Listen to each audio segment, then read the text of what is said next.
Imtiaz Ali legend. ওনার বানানো ছবি আমার খুব ভালো লাগে। একই ধরনের প্লটের আশেপাশে ওনার গল্প ঘুরে বেড়ায়। আজকের আড্ডা ইমতিয়াজ আলীর বানানো ছবি মে ওয়াপস আউঙ্গা। দেখে মুগ্ধ হয়ে গেছি, হলে গিয়ে দেখেছি। আমি তন্ময়, আশা করি আপনারা সকলে ভালো আছেন।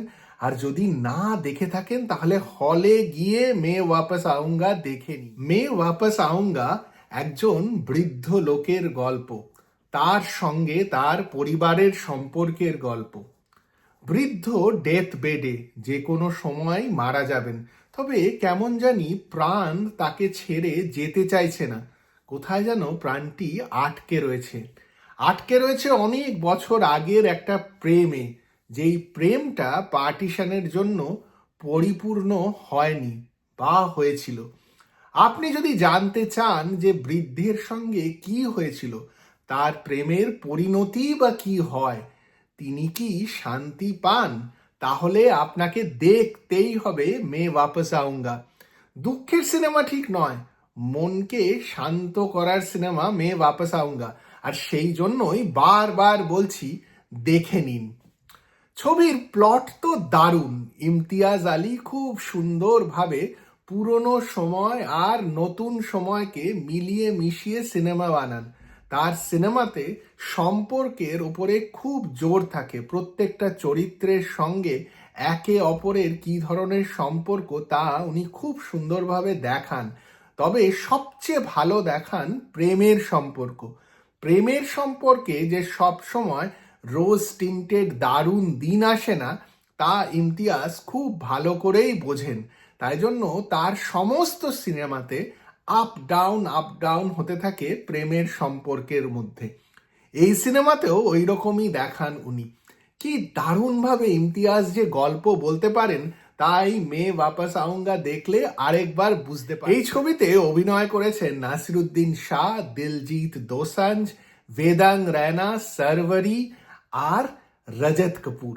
অসাধারণ অভিনয় এদের, প্রত্যেকে দারুণ কাজ করেছেন। তবে নাসিরুদ্দিন শাহ একজন মাস্টার, আর কিরকম যেন মনে হয় তার মাস্টারি বেদাং রায়নার মতন নতুন একজন অভিনেতার উপরেও ছাপ ফেলে যায়। বেদাং দারুণ অভিনয় করেছেন। এছাড়া দিলজিতের স্ক্রিন প্রেজেন্সও খুব সুন্দর। সারওয়ারিকে কি দারুণই না লাগে।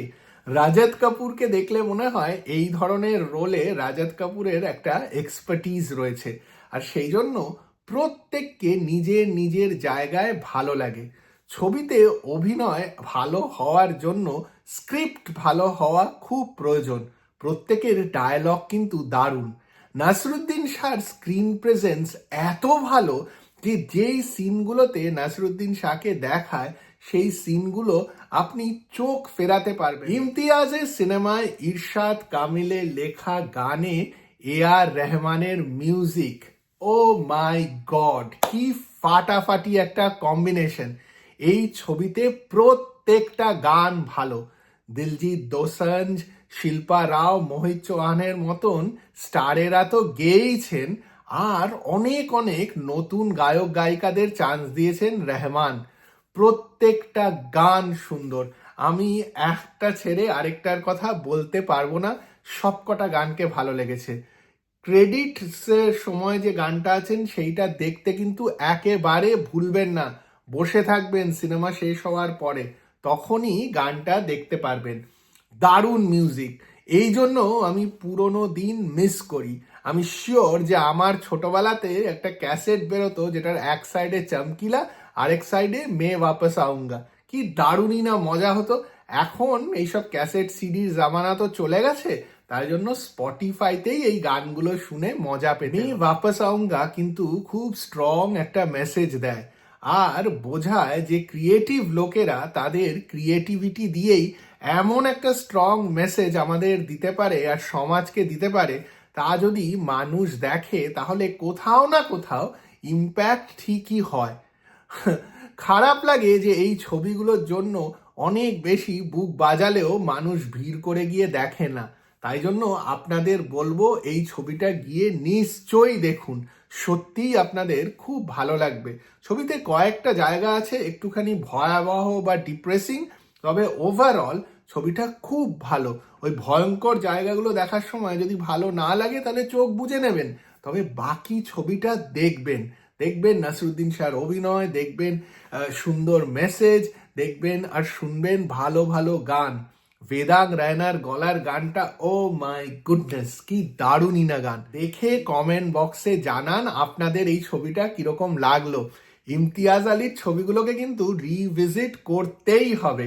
আর যদি এই ভিডিও ভালো লাগে তাহলে লাইক আর শেয়ার করতে ভুলবেন না, আর চ্যানেলটিকেও সাবস্ক্রাইব করতে একদম ভুলবেন না।